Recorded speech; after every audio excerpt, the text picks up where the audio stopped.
Hi guys, welcome to Finish Awesome Friday. Today, the third video on auto-regulation and how it can be implemented into your training. So we discussed auto-regulation, what it is, okay, the manipulation of your training or nutrition to suit your daily needs, daily physical or psychological needs, okay.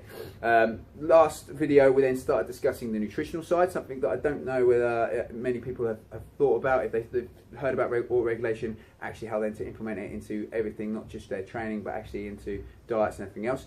That is obviously how the efficient nutrition system is coming about, and how I'm basically building that whole system from there, which of course you guys will get information on in the future. The next part though is about training, so how the efficient strength system actually works and how we auto-regulate our training within there. Okay, so within training it's very simple. There are two factors really that you want to be manipulating in terms of auto-regulating your training, and that is volume and intensity. Okay, everything else pretty much falls into these two realms. Okay, so in terms of volume, that is the amount of work that you do. So three simple ways to auto-regulate your training, okay, in terms of volume.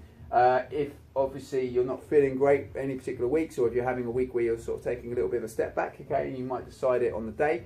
Obviously lowering reps, so you might be coming in that day, your program asks you to do say 5 sets of 10 of push press, okay, but you know you're doing warm-up sets, it's not feeling too great, or your shoulder's feeling a bit gammy, so you might think, okay, well, rather than doing 5 sets of 10, maybe today I'm going to do 5 sets of 8 or 5 sets of 6, you know, whatever it will be, but you'll get the work done, but it won't be as close to that marker as what, you know, it's stating for you. So the volume gets cut down a little bit, and it should allow you that opportunity to recover a little bit and hopefully still do something, not just sit around on your ass, you know, watching, you know, the omnibuses on a, you know, at home. It's much more about getting some work done rather than nothing at all. You might lower the sets. So with the reps, obviously that is the amount of reps you do per set. The sets is the amount of what you do. So rather than doing 5 sets of 10, you might do 3 sets of 10. That lowers the volume still in a different way and allows you to get some quality work in without overdoing it, without injuring yourself. Okay, so those two simple ones are quite easy. The last one, something, you know, is again something probably not practiced as much, but lowering the days you train. So if you come in and train 3, 4, 5 days a week, maybe do 2, 3, 4 times a week instead, you know, so it's just dropping a day or two. You know, we don't work on body part splits or anything here at UP Performance. If you do, you know, you might need to shuffle some days around, but that is an opportunity for you to then say, right, okay, I've come in and I normally train Monday, Wednesday, Friday. You know, this week I'm going to take the Wednesday off and just do Monday and Friday, or I might do Monday and Wednesday and take the Friday off, and then just have a long period of time before the next Monday session, where you can have a bit of time off and a bit of recuperation. Okay, so that's 3 ways to manipulate the volume of work that you do. Okay, in terms of intensity, okay, there are 2 variations of intensity. The sports science variation, which is obviously the amount of load on the bar or the amount of load being used. Okay, and the other, you know, intensity meaning is effort, the amount of effort you put into the session, or the amount of effort that the session pulls out of you. Okay.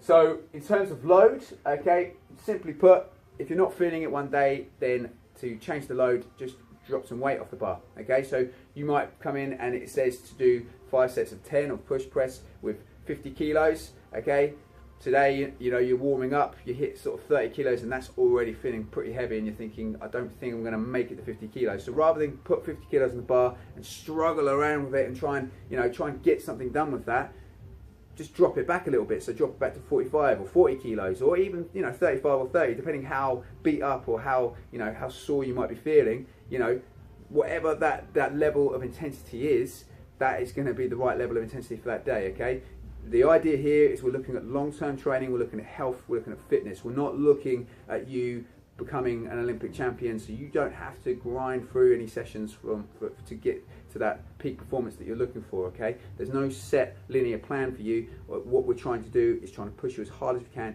each and every day. The idea of auto-regulation, really, at the end of the day. So if it, you know, as I say, you come in and it feels heavy that particular day, then drop back that load a little bit. Okay, come back from there. You work with percentages. If it says to use 70%, then maybe use 65 or 60% that day. Okay, so that gives you an idea of what you're doing in terms of percentages. Always have a plan. Use no weights at all. So you might come in and you've got a session which asks you to back squat or to bench press or to deadlift or power clean, but you're just not feeling it that day. So instead you can just say, well, I'm just going to do a body weight session today. So I'm just going to come in, instead of squatting with weight on my back, I'm just going to do air squats or pistol squats or something that still can, build a sweat up and still get me to work hard, but it's not going to put a load on my back. So that is just a simple way again of lowering that intensity. You can still push that session, you can still go as hard as you can, but you're just not putting an external load on you that particular day. You can literally just take away all the weight and just do something that's a bit more lighter load from there. Okay. And the other one is just mixing up a bit of kit. So you might have, again, so it might be the fact that you've got a heavy barbell back squat in your session. So rather than doing a heavy barbell back squat, maybe you'll just change that to a kettlebell goblet squat, or just some, as I say, an air squat, or supported squats or anything from there, or a dumbbell overhead squat or something like that. You might do something that's different. It doesn't load you as heavily, but you still get the work done and you still get the volume in. Okay. And then in terms of effort, you're looking at the old RPE, okay, the rate of perceived effort, okay. So you can utilize that, again, how you feel, and that can make you, change the weights on the bar. But obviously, if you normally work on an 8 to a 10, so as I say, 1 RPE is you asleep, a 10 RPE is you, say, running as hard as you can, or rowing as hard as you can, or lifting your 1 rep max, that sort of all-out effort that requires everything you've got. Okay, so normally you want to be spending your time in the 8 to 10 marker in a session. Okay, obviously pushing yourself as hard as you can, but you might come in that day, not be feeling great, and decide that you want to do a 7 or a 6 effort. Okay, what that might mean is that if I said to you, right, I want you to do back squats, pull-ups, and bear crawls. Okay, and we're gonna do this session, and I want you to do it, 4 rounds per time. Okay, rather than doing 4 rounds per time, what might be a better idea to do is to say, right, okay, I might not do 4 rounds for time today, I might just do 4 rounds at my own pace, and I'm not going to time it, I'm not going to push myself to do it as quickly as I can, I'm not going to give, I'm just going to go, and if I gave you a 20-minute time cap to do the circuit in, you might think, I'm just going to, I'm just going to take 20 minutes just to go through it, I'm just going to get through the session. And it's better, again, it's better to go half-assed with some weights than to do nothing at all. But it's always better, obviously, to push yourself as hard as you can in that session. So, that might be an idea. We might look back into volume in terms of that thing. If someone came in that beat up, and rather than saying, right, you're going to do, 4 rounds for time, I'll just say, here's a 10-minute AMRAP. So as many rounds as possible. So just do what you can in 10 minutes or 15 minutes, rather than do a set amount of volume. Okay, so that gives you an idea of how to change that effort, how to change that RPE. Okay.